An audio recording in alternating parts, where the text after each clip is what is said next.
What's Going On by Christina Anderson. Chapter 5, Reincarnation, Past Lives and Judgement.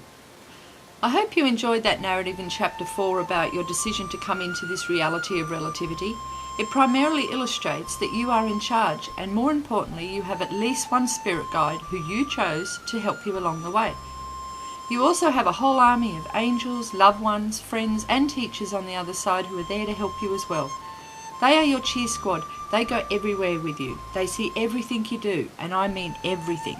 And they know what is in your heart before even you do. So don't forget to ask for help. Little children know they have invisible friends. Maybe it's time for us to remember as well. It probably warrants a brief discussion at this point about reincarnation. The logic being that if we're crazy enough to volunteer to come here once, who's to say we haven't done so multiple times? I'll never forget something my youngest child said about the age of 2. This was before it occurred to me how the other side worked or whether we'd ever been on Earth before. We were standing in a bedroom and I commented on the fact I was busy running after 3 kids. She looked directly at me and said, "Well, when I was older I had 5 kids." My older daughter and I laughed and said, "When you get older you're going to have 5 children." She stomped her foot. "No," I said, "when I was older I had 5 kids. I don't have them anymore because I am here." I remember looking at her with confusion, not understanding what she was talking about, and I distracted her instead with something else. She stuck with this story for nearly 2 years. Every now and then it would come up. Today I understand she was probably talking about a past life experience, and given the opportunity again, I would have had a fascinating conversation with her, no doubt. Never underestimate what can come out of the mouth of babes. They haven't totally forgotten yet. Another example was when one of my nephews around the age of 2 was watching some workers fence a paddock. He looked at his mother quite seriously and said, "I used to do fencing when I was here before, and we did it just the same way as they are." What can you say to that? There are many writings about young children remembering information about their past lives. I've seen a brilliant documentary from England that examines stories of very young children identifying graves and giving accurate details of how that person died. It's a fascinating area of study, and I hope it will reap results over the coming years. Since I realise that we probably have come back many times to experience this relativity, I've not had a lot of exposure to young children. However, I am sure that many of you could relate stories that have come out of the mouth of our youngest souls. Some of these young children seem to be old souls who may have come back many times. They exhibit a degree of maturity that does not seem normal for such a young child. I suppose at the end of the day, if we chose to come here once, what would stop us from repeating the experience? Another interesting area of study connected to reincarnation is past life hypnosis. I personally have never experienced past life hypnosis, but I've read some fascinating stories of practitioners curing ailments. The theory is that some of our worst phobias, fears and ailments can actually be a residue of sorts from a past life. For example, a young woman has a throat disorder that makes it very uncomfortable and difficult to breathe. Under hypnosis, a practitioner retrieves information about a past life where the young girl was attacked by a lion in Africa and had her throat ripped out, and having participated in the therapy, the young woman's ailment disappears. Is it possible?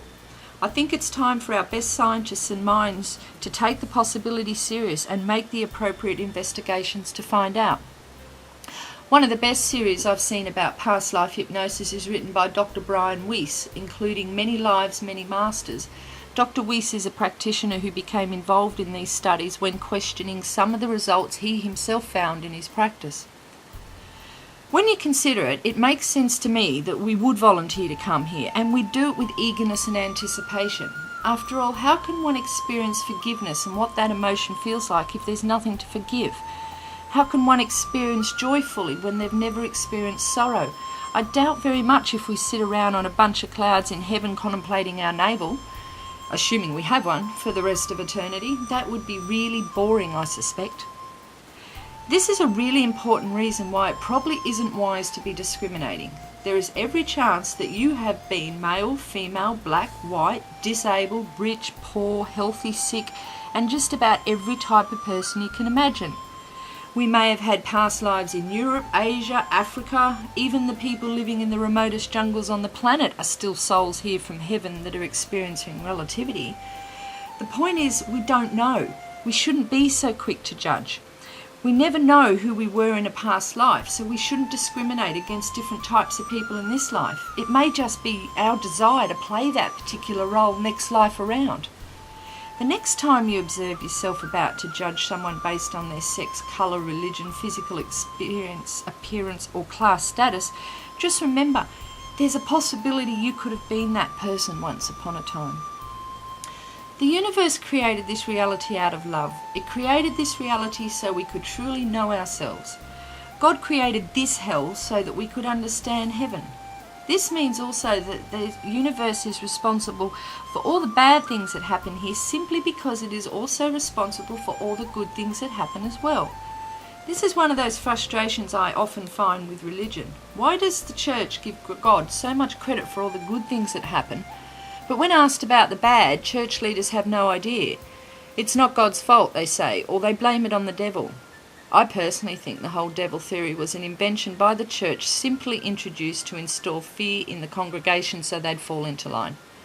The sad part is that the ramifications of that fear are still at the heart of today's society. Well, the fact is that it is all God's fault, all of it. Not only is it his fault, it is a precious gift given to us and inspired by unconditional love. What we do with the concept of relativity is completely up to us as humans just being. The universe wants us to know ourselves as the best form of ourselves that we can be. It wants us to experience joy, so therefore it invites us to experience sorrow as well, so we can truly know that joy. God created heaven and earth, and that includes the good and the bad. This realm of relativity is God's gift to the souls that reside in heaven with him on that higher vibrating plane. My oldest daughter, who loves to put positive affirmations up all over her bedroom, came up with this one. I wish you enough. I wish you enough sun to keep your attitude bright, and I wish you enough rain to appreciate the sun more. I wish you enough happiness to keep your spirit alive, and I wish you enough pain so that the smallest joys in life appear much bigger. I wish you enough gain to satisfy your wanting, and I wish you enough loss to appreciate all you possess. I wish you enough hellos to get you through the final goodbye. What a fascinating way of understanding that we do need negativity. Sometimes when we do wrong by people or they do wrong by us, maybe it was meant to happen that way. Maybe we wanted to learn something about ourselves. Perhaps we wanted to experience forgiveness, compassion, peace. I've had an experience in business where someone did strike me down really quite hard. The interesting thing is that since the day the situation occurred, I've never really felt any resentment towards that person. I've been fearful, angry, confused and upset, but not resentful or blameful. Interestingly enough, time has shown me that it was one of the best favours they could have done for me. My life was changed considerably for the better eventually, and now I have a much closer life that I was looking for the whole way along. Did she do me a wrong or did she do me a favour? One thing is for sure, she helped me define myself more clearly by the actions I took in response to her behaviour.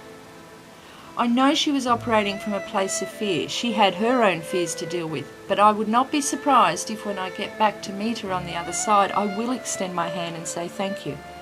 I haven't quite got to that place yet where I could do it now. After all, I'm still human. I will wait till I get home. The point is, be careful not only how you judge other people, but also how you judge the actions of others. Maybe your soul actually wanted that experience, or that experience took you closer to those desires you were manifesting.